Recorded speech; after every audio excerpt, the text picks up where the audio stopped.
The name of the game is playing really, really good baseball in late May. We have a motto here that, little things become big things. And if we can take care of those little things, I think we're gonna be all right. We got to bring your expectations are high, and this is kind of what we're used to. This is how I was introduced to Middle Township basketball. I miss being on the sidelines.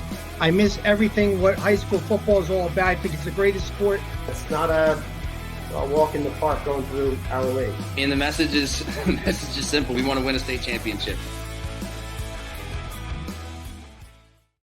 What's going on, everybody? Welcome into Cal 101 right here on Cape Atlantic Live, presented by Ulmer's Appliance Service. I'm your host, Nick Kosko. With me today is Oakcrest football head coach Mike Forrest. Coach, appreciate you taking time out of your day ahead of the holidays. It's been a whirlwind offseason for everybody. Obviously, with the football season coming up pretty fast, we're about a month and a half away. I can't believe we're already saying that here in 2024. First of all, I just want to know how has the offseason been for you guys and the Falcons, and just getting ready for the 2024 campaign. Good morning, Nick. First, man, thanks for having me, man. I appreciate it. Showing us love, man. It's always great to, get an opportunity to talk about my program. But off season's been going great. We've had a week of mini camp where we were preparing to do a 7-on-7. We traveled up to Syracuse and had a great time up there. So got a chance to see some of our young guys and see what they can do. So it was just good to get the guys on the field for a few days, preparing for that. And now starting today, actually, we kick it off, man. It's time to go at this point. When you talk about full go for your training camp, I know some teams, pretty much 2 days are not a thing anymore, but sometimes teams find a way to get those extra sessions in terms of like a weightlifting session or a film session. How does training camp at the start look like for you guys? Well, our training camp will basically start. We go a while. So, we get the kids in the afternoon. We have meetings. We lift. We go out on the field later. I don't have a staff where all of our guys have school schedules. So a lot of them don't get off work till later in the day. So we're evening type school. We just go out there later in the day and just get after it all night long. But that's how it works. We really won't get into having multiple sessions until we get into our camp in August. And you have a certain amount of times, I believe, hours that can do a day. So we'll just break that up into 2 different parts of the day. We find ways to make it work. Not like how it was when I was playing. We just have 3 times if need be. But, you got to follow the rules now. So we figure out a good way how to do that. For sure. 5-5 last year, got to the South Jersey Group 2 playoffs. Tough loss to Haddon Heights to end the season, but otherwise a successful campaign. I wanted to start with some of your guys that are coming back this year. Quarterback is the biggest question mark for a lot of teams. I know it was Marcus Lee was a great guy for you. What's the plan at the position now moving forward? Do you have young guys coming up? Anybody that we should be looking out for this summer? Well, we have 2 guys. So we have a upcoming senior, Andrew Estrada Jr. Right now, he's the guy at the helm. He's our leader, so he'll be the one leading us in. He stepped in a couple games last year against Absegami and against Atlantic City, actually, and helped us pull out those wins. And he actually had his first start against Haddon Heights in the first round of the playoffs. So this will be his first year just, being a starter from the beginning. And, we got good hopes for him, man. We're trying to make it easy for him. He has a lot of weapons around him, and we're hoping that he can, do some special things for us. He's a good guy, man. He's the type of guy he's a slinger. He'll go out there and make things happen. We just want to make sure he's making the right things happen. And we have a freshman right now who'll be a sophomore, Devin Fortson. He's a young guy too, so he'll be the guy in the pocket, waiting his time if need be. So it'll be those 2 guys going after it this summer. When you talk about the preparation for Estrada, you just mentioned the start against Haddon Heights in the playoffs last year. Obviously a big spot for him, just going back to last year. But now that he has that under his belt and he's had an offseason of full of work, lifting, film study, getting the playbook down pat a little bit more, what did you notice about his preparation over the winter and the course of the spring leading into the summer where, he inspires a lot more confidence as a leader and as the starting quarterback from the get-go? For sure. And that's definitely how it was transpired actually. He went into, baseball season. Our quarterbacks coach is the head coach, Coach Milza. He's the head baseball coach here at Oakcrest. So, while they're doing baseball, they were getting a little bit of football stuff in when they could. So he's been locked into the playbook. He actually did pretty well up at Syracuse when we went up there. He had some good games, he had some rough games. But we're trying to, get him to the point now to get all those rough times out, get the jitters out, face the adversity now because it's coming no matter how you look at it. And we're just hoping that he's more comfortable. And, with our running game and with our defense to, put on the field, thanks to our defensive coordinator, Coach Austin. We should be in a position where it shouldn't be too much pressure on him. He just has to do a few things, and we should be able to win some football games. You have a couple of, I should say, you mentioned a couple of good performances and it's been up and down stuff up at Syracuse for the 7-on-7 competition. He goes up there. He's the starting quarterback for the first time, as a full-time starting quarterback. But the other guys I wanted to allude to, Jaleel Williams, your son Zachary Forrest, and Jaden Harvey, running back, and two stud wide receivers for him in that offense. And you really got to see that in the 7-on-7. What was that experience like up at Syracuse, seeing teams that you may never, ever see again, even if you go back here? What was that like, seeing those guys in 7-on-7 action and trying to just get acclimated to each other? It was a great experience, man. There was some great teams up there. There was this one team, West Orange, I believe that was their name. We had a battle with them. That was great. They have a team full of athletes, great program. It was good to see some teams from, New York, some teams travel from Connecticut.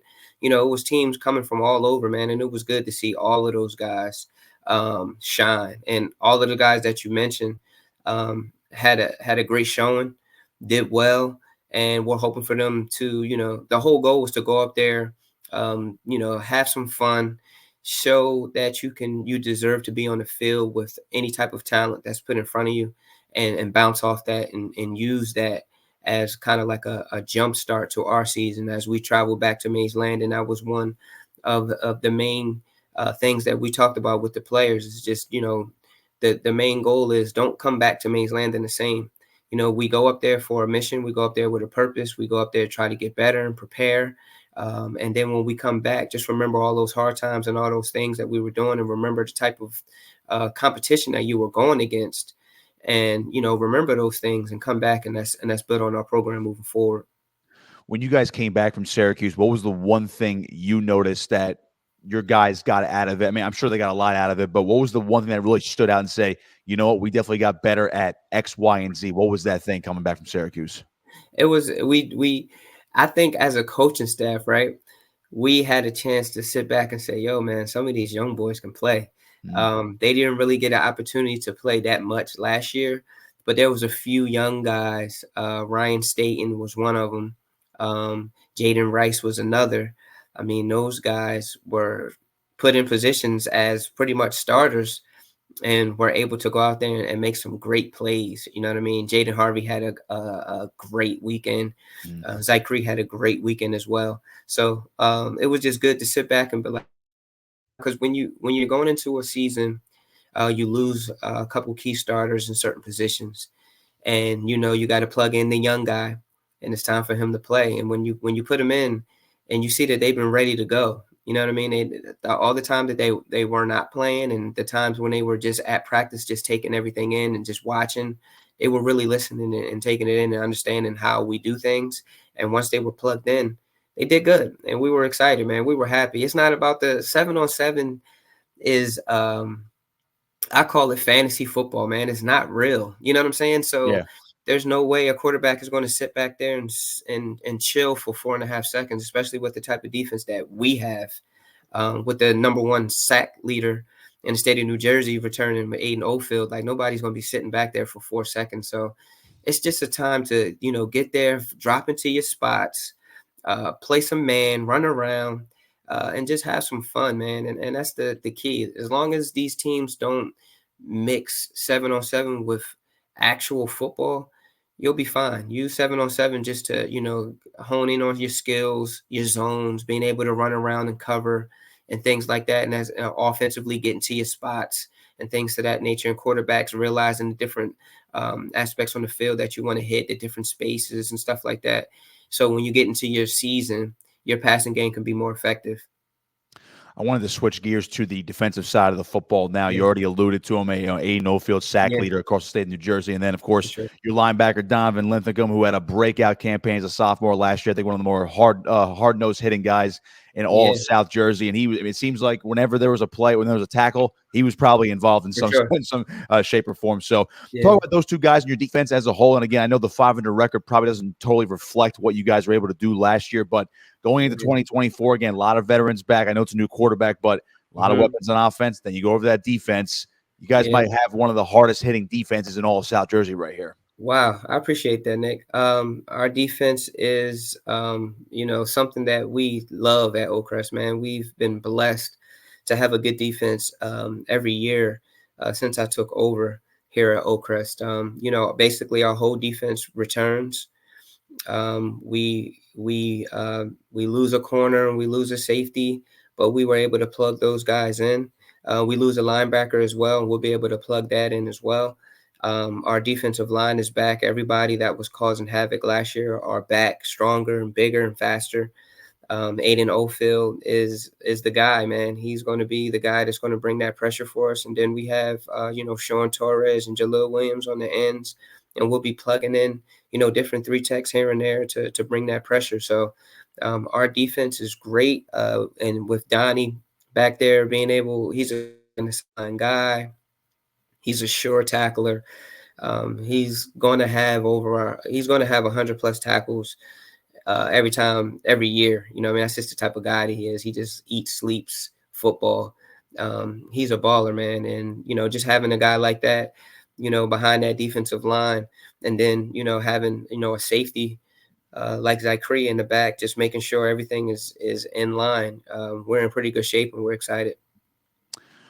I'm curious now about your schedule a little bit. There was the realignment from the West Jersey Football League, so everyone's back in, whatever divisions based on the past couple of years, and you know how the realignment works, Yeah. of course. So Liberty Division this year, it's Lower Cape May, you guys, Middle Township, St. Joe's, and then you also have Absegami, your rival, and of course, Yeah.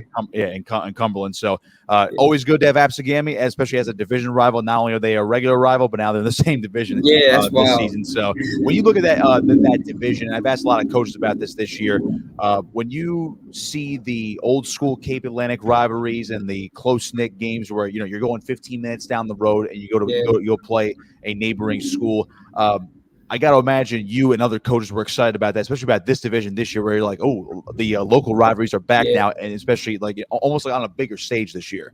Yeah, that's kind of cool. I remember when I played at Oakcrest back, in the late '90s. We played the Cumberlands all the time, and the Middle Townships and things like that. So it's good to see those guys back on our schedule. We had a tough loss to Middle Township last year, so it's great to have those guys back on the schedule, man. Just to take a road trip down to them and get back on the field with those guys.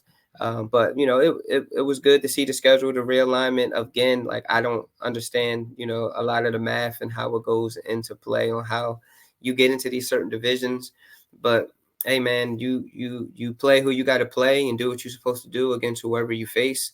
And, there's no excuses on, or nothing, no complaints about what type of division we're in or who we're playing. We're just excited, and we're going to go out there and give it our best in front of whoever's on our schedule. Well, the first one up on the schedule is Battle at the Beach against Hamilton. You guys are scheduled for that 2:30 game on Saturday at EHT. What do you make of the showcase game right there to open up your season against, again, a very tough team in Hamilton, where it doesn't matter the record. I mean, they have a lot of big dudes. They're coming to play hard, and they gave defending state champion Mainland a run for their money at Hamilton last year. Very close game. What'd you make of that matchup to open up the year? That's another team that I remember playing back in my time at Oakcrest, and that's a great game for us to start out with. That program has been established for years, decades. You know what I mean? So it's always great to go up against a team to see what we're made of, to see what we're about, and let's go out there and make some noise, man, on a high stage. It's going to be cameras everywhere. We battle by the beach and everything like that, even though we're not by the beach. But it's still going to be one of those type of atmospheres where it's going to be, it should be high. Crowd should be out there. So it's going to be a great opportunity for our program and for our kids. Over the course of your tenure, you've led Oakcrest to a couple of playoff appearances, and again, back to the playoffs last year in South Jersey Group 2.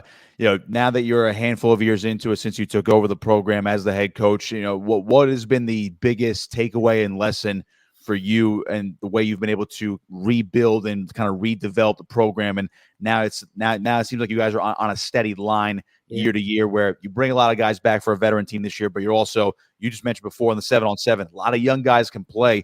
What has been your biggest takeaway on you reshaping the program over the last few years? I believe it's been the relationships that, I've been able to build in the community since, forever. You know what I mean? It's good to begin to have some local kids stay home. Mm-hmm. I've always been a person that would say if Mays Landing kids stayed home, we would be in the championship every year. There's no doubt about it. There's Mays Landing kids across the board on different teams in the Atlantic Cape and Atlantic County. If all those kids were at Oakcrest, we would be a powerhouse, and that's the goal, man. The goal is to, keep our kids home, build those relationships, and just build a program that parents and kids will want to call home and want to stay home. And that's been our biggest takeaway, man. Just making sure that we are building the type of program to be able to have the young kids wanting to come to Oakcrest at a young age. And from some of the things that I've heard from, the coaches at the youth leagues, a lot of the young kids in the area are already saying, like, they already want to come to Oakcrest. They're locked in. And that's something that hasn't been something that you heard about in the past. So, the biggest thing that we take from it as a coaching staff is just continue doing what we're doing and building these relationships with these kids. And, just making sure that we're creating that product that the community is proud of. When the community is proud of the product that you're putting out there, more people will want to stay home and be a part of what you're doing. And I think that we're doing a great job doing that. Oakcrest coach Mike Forrest with me here on Cal 101, presented by Ulmer's Appliance Service. And I'm curious, because you brought that up, how the young kids now are, I guess, seeing a little bit more that, it's cool to stay right in our hometown and go play for the Falcons. Put the blue jerseys on, represent the school on Friday nights. Going back to your high school days, was it similar to like that, where there was that sense of town pride back then? Was it a little bit different back then? I know a lot of stuff has changed, especially over the last 10, 15 years with private schools, and then now you go with how college football has changed with transfer portal, NIL, and that starts trickling down to the high school levels across the country. And I'm sure it's going to come to New Jersey, much more over the next couple of years as well. What's changed since you've played and how you've approached that youth level as the head coach now? Yeah, back when I was playing, I didn't have an opportunity to play youth football here. Mm-hmm. I grew up in Sicklerville, New Jersey, so I was playing for, back then, the Winslow Redskins. I think now they're the Winslow Eagles. Mm-hmm. But when I moved here, it was the end of 8th grade year, so I went right to high school. So I didn't really have an opportunity to do any youth things here. But a lot has changed because there's more schools in our district. So it was just us and Absegami then. Mm-hmm. Now you add Cedar Creek in, so that's 3 schools, and then ACIT, so that's 4 schools. So now there's not only the 4 schools right in your backyard that you don't know where kids are going to go. Then you have, the prep, and then you have Holy Spirit, St. Joe's. So you have all of those schools. So we're battling with about 6 schools to try to keep our kids home. It wasn't like that when I played back then. It wasn't too many people that went outside of the district and went to a school. There was maybe I can count maybe 2 or 3 that maybe went to St. Joe's back in the day, but that was it, man. We all were locked in. There was no talk about going to another school. Like, we were going to Oakcrest, and that's one of the biggest differences. It's just so many to choose from now. Different magnet programs where a student can live here, and if his academics is engineering, and there's a program that has that, and he can major in that and better himself so he can prepare himself for college, you can't be mad at that. You know what I mean? Mm-hmm. So that person can go to this school or that school or this school. And that's just something that we have to deal with as a district. You know what I mean? So it's a lot different as far as the amount of schools that you can choose from. And some of them being choice schools is just it's just tough, man. We just got to keep doing what we're doing, man. I know that we're not going to be able to keep everybody home, but to be able to keep a few a year will be special.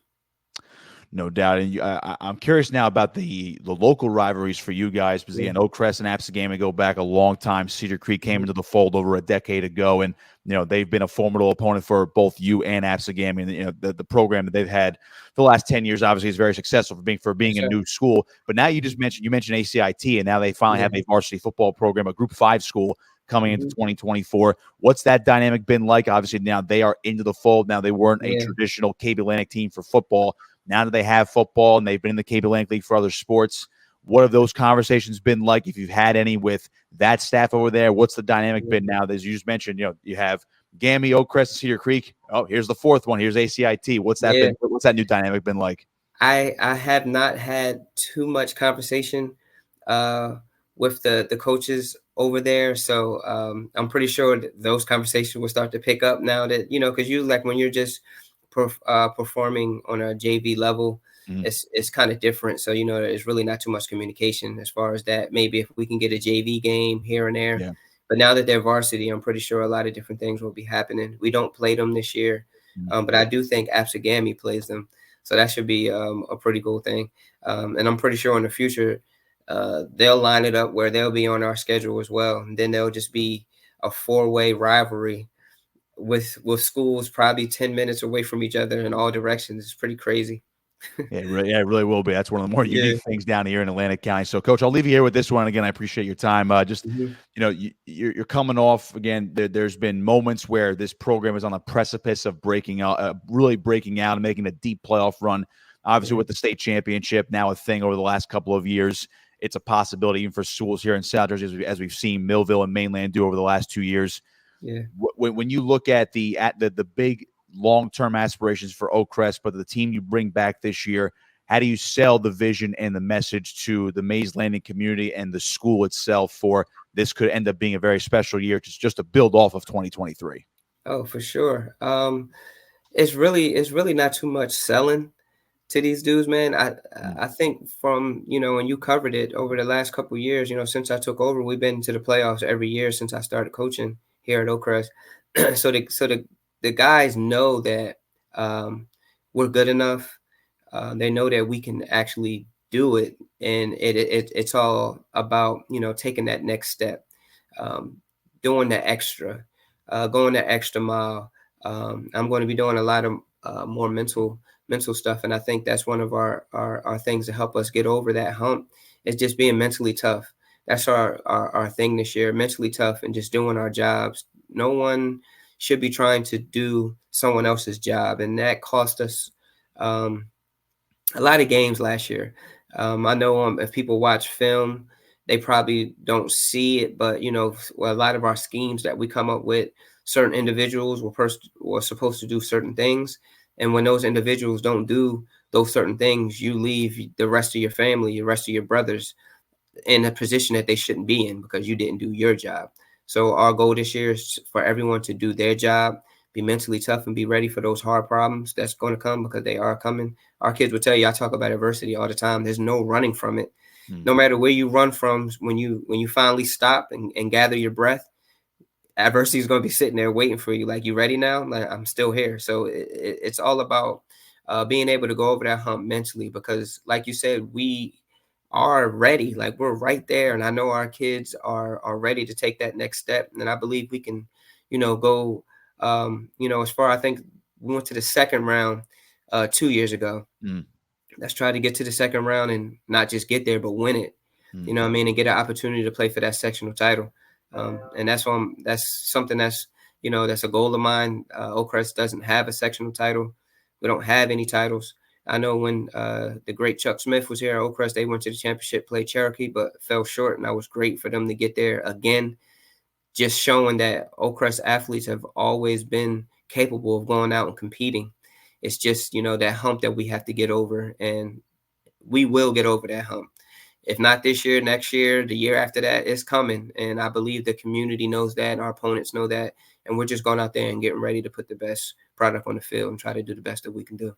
Oakcrest football always going head on into adversity, trying to get over the hump, and it certainly could happen this year. Coach, I appreciate your time. Thanks for joining us, and good luck this year. Looking forward to watching your Falcons on the gridiron this year. Obviously kicking off with Battle of the Beach against Hamilton on Saturday, August 31st at the HT. Good luck this year, Coach. Thanks, Nick. Thanks for having me. Always a pleasure. Absolutely. This is Cal 101 right here on Cape Atlantic Live, presented by Ulmer's Appliance Service.